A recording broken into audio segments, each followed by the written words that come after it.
Hello and welcome to another glorious day of spring in Stockholm. But anyway, today is a very special day because I'm heading out to Bavaria, Stockholm to test drive the new BMW X2. Said no BMW fan ever.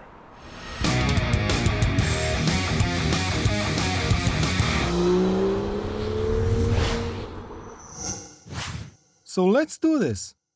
In my book, a true BMW has to tick at least two of the following three boxes. It has to look good, it has to drive well, and it has to feel premium on the inside.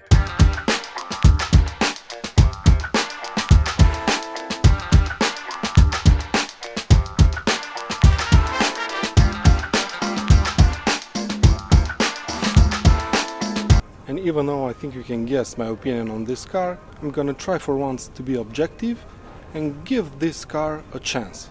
So let's begin with the first point. Is this a good looking car? I don't know, man. I really tried hard to understand this car. I really did. Just look at the headlights and the upside down front grille and the entire front end for that matter. It's simply not a good looking car. And just look at the reference to the almighty 3.0 CSL. It's like BMW's actually trying to piss off old school fans. I can't really say bad things about the side view and the rear section, however. These look decent, especially the side profile of the car. So yeah, my conclusion is that this isn't a particularly good looking car. Shall we see how it drives though?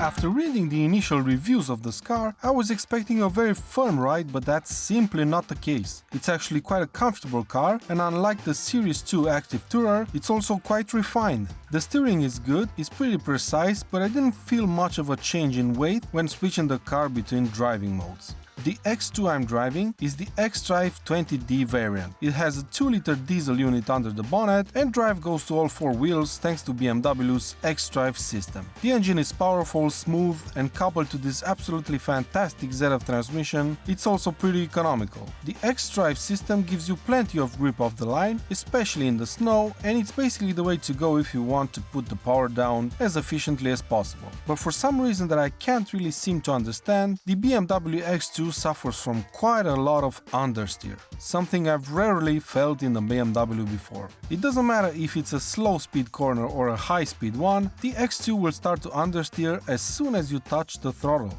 The amount of understeer you get is closely related to how much gas you give the car in the corner. Just look at my sorry attempt to do a donut in the snow. Steering wheel turned all the way to the left, I floor it and the car just goes straight ahead. Now at first, I thought that this car has a different xDrive system than other BMWs, but I just didn't find any reference to that anywhere. On dry asphalt, you may think this is a safe way to set up the xDrive system, but on snow, it felt quite dangerous to me. So yeah, driving impressions, not so good.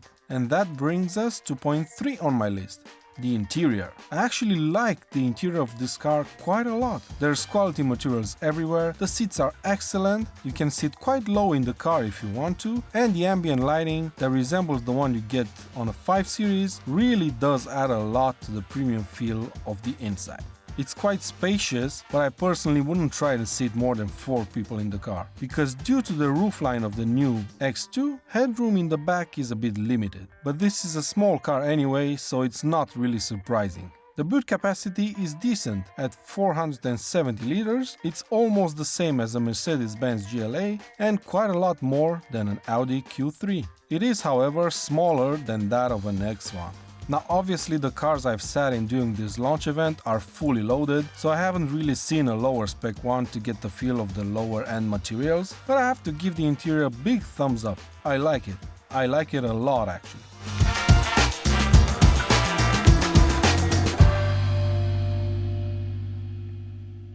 So my friends, I've just left the showroom, I'm headed off to my car, and I just want to give you my final thoughts on the BMW X2. Even though it only ticked one of the three boxes from the Nobody cares about your lists, Paul. List? I think, honestly, it's not a bad car at all. Except for the front end. That's really bad.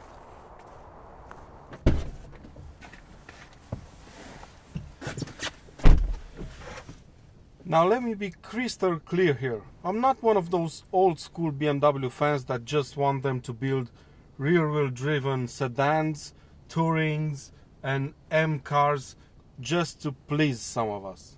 No, I fully understand that they're a business and they have to make money at the end of the day. Hell, the development of these full-on M cars that we enjoy every day is basically funded by selling these SUVs and MPVs. So I totally understand why they've built the X2.